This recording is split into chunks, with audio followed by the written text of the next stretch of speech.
Every data analyst knows that understanding customer behaviors is important. The challenge, however, is translating that understanding of customer behaviors into actionable recommendations. In this video, we are introducing a tool that you can use to make it easy to connect insight to action, the Recency-Frequency Matrix. Today on Art+Science.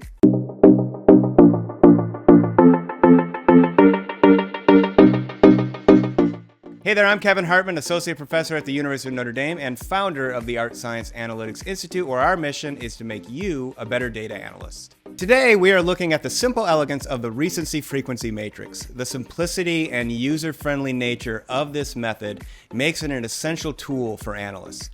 By focusing on how recently and how often customers make purchases, this approach offers straightforward recommendations that maximize marketing efforts.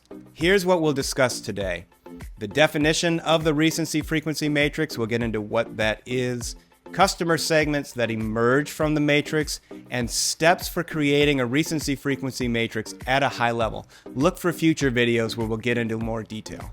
The Recency-Frequency Matrix is an analysis that is similar to a traditional customer segmentation done using RFM, which stands for recency, frequency, and monetary value.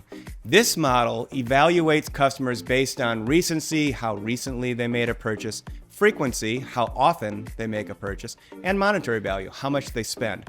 Traditional RFM analysis involves scoring each customer based on these three metrics, typically on some kind of scale like a 1 to 5 or 1 to 10. Higher scores in that arrangement indicate more desirable behaviors. Customers are then segmented into groups based on their scores, allowing businesses to tailor marketing efforts and resources more efficiently towards them. The traditional RFM analysis is particularly useful because it relies on actual behaviors, not demographics, not psychographics, making it a solidly data-driven approach. The big drawback to this approach, though, is the potential for bias towards high-spending customers. Let me explain. Using monetary value in the segmentation may lead the brand to focus on high-spending customers even if they are not frequent or recent purchases, which can skew marketing resources towards customers who might not be the most loyal or engaged.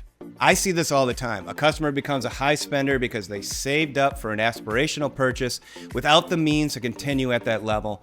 Or a high spender is someone who purchased a gift for someone else but has no intention of continuing a relationship with the brand. It's easy to see the allure of monetary value and including that in the analysis, but the reality is that monetary value often turns into fool's gold for the brand. Of the three, recency, frequency, monetary value, in my experience, is the least correlated to customer lifetime value. There is a reason the acronym is RFM and not MRF or MFR. This is exactly why I like the Recency-Frequency Matrix so much. This matrix, recency-frequency, categorizes customers on the two dimensions that are most tied to customer value. It offers a clear visual representation of customer segments and allows businesses to easily identify where each customer stands today and the potential that they have for tomorrow. Let's take a closer look at the matrix now. So here's a generic recency-frequency matrix that you can start to adapt to your business. You see recency down the rows, you see frequency across the top. The challenge really comes in finding those natural breakpoints where you can clearly identify and distinguish customers along their frequency habits, along their recency habits. What I try to do most often is either quintile or quartile my customers so that I've got like-sized customer segments in each of those columns and rows. It doesn't always happen as cleanly as you would like. This is primarily a challenge around frequency. And why is that? It's because most companies have a significant number of customers who make one purchase and then you never see them again. And if that number of customers reaches 20% or more of the customer base, you suddenly no longer have a single quintile that will fit that customer. They'll start to spill into others. So rather than breaking up the customer base 20%, 20%, 20%, 20, 20 across the different quintiles, you're forced to allocate maybe a little more customers into that fifth quintile or fifth break as a single purchase, right? But when you start building this matrix out, what you find is that you identify these customer segments based on the behaviors that are most closely tied to value, recency, and frequency that direct your marketing strategy. You will find your champions. Those are those customers who have high recency, high purchase frequency. Those are the ones you want to build your company around. You want to offer them exclusive deals. You want to give them loyalty points. You want to do whatever you can to maintain those relationships. You'll find the band of customers just outside of those champions who are relatively high purchasers, relatively recent purchasers that you can start to direct some campaigns at to modify those behaviors a little more, make them even more loyal, make them even more engaged. Importantly, you're going to find these customers who need attention, those that are on the brink of attriting, that if you don't take action you may run a risk of losing them forever, right? Those kind of customer segments are revealed through this analysis as well as importantly, those who are a churn risk and those who have already churned, those customers who are long gone that you most likely will never see again. You can launch win-back campaigns at these customers, but you can do it in a very strategic way where you allocate most of the resources to these churn risk customers who you have a likelihood of bringing back and not waste resources on customers who you haven't seen for a long time, who you have a very low likelihood of bringing back, and those who even when they were with you didn't create a lot of value.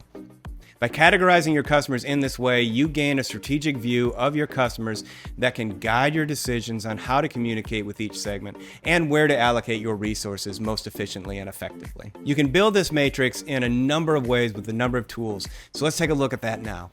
There are really a number of ways that you can approach building a recency-frequency matrix. Most commonly, we'll build this in a spreadsheet if we can. This means that we are working with a small to medium-sized number of transactions, less than the million or so that Excel and Google Sheets can accommodate.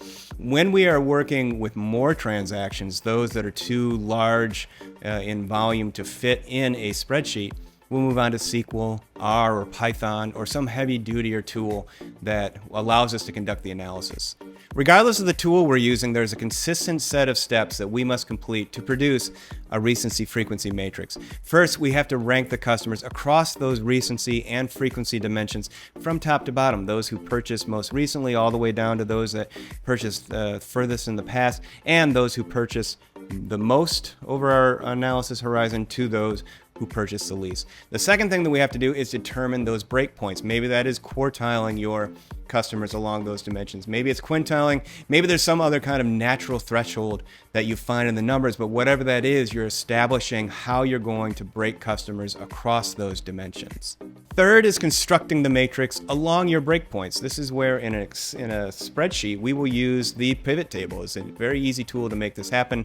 In SQL or R or Python, there are other approaches that we will take, but you're building the actual physical matrix in that third step.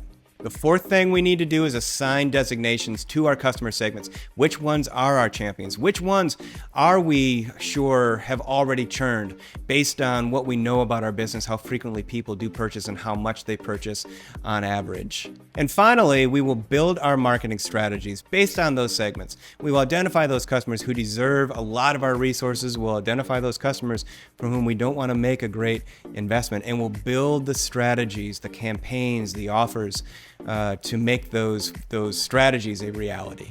We are going to wrap our introduction of the recency-frequency matrix there. I hope you got a glimpse into how powerful this tool is and how easily it can be applied to your current marketing situation. In future videos, we will dive into the steps required to create and interpret a recency-frequency matrix, so look for those to come. Thank you so much for watching. If you haven't already, take a moment and subscribe to this channel, like this video, and share it with anyone who you think is interested in data analytics. Every single week, we are bringing new, exciting, and important videos on data analytics to this channel. We would love to have you there for the journey. Be sure to check out the links in the description below for additional Art+Science resources and sign up for our newsletter to get exclusive tips, course updates, and more directly in your inbox. Thanks again for watching. We'll see you in the next video.